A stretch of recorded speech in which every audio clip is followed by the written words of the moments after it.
Hey everybody, so I have a new RC car. This is the Mercedes GTR Pro, and this one was sent over to me to review.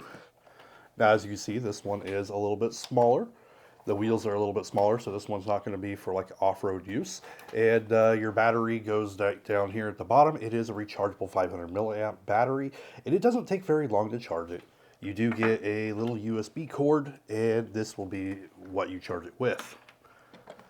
As for the remote control, this is what you're going to get. And you got your forward and your reverse action here, and then your left and your right with the wheel. On the one side, there is a little switch to turn it on and off. This one uses a couple AA batteries. All right, so what I'll do is I'll put the battery in, and I'll take it outside, and I'll just demonstrate it to you real quick. All right, so we're outside in the driveway. That way I can demonstrate it for you. Now, this won't really work on grass unless you have really, really short grass. It doesn't work on mine at all. As you can see, it's not super fast, a few miles per hour.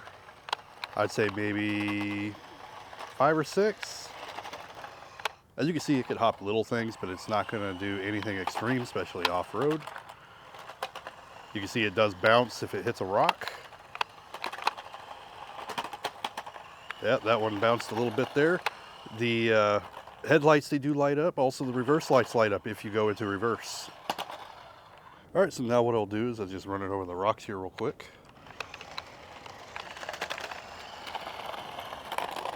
As you can see, it will not handle any kind of off-road use, not even rocks. All right, there you go. There's my demonstration for the Mercedes GTR Pro. As you can see, it is small, doesn't do off-road very well, but this is great for like little kids. It's not super fast, easy to maneuver, easy to use.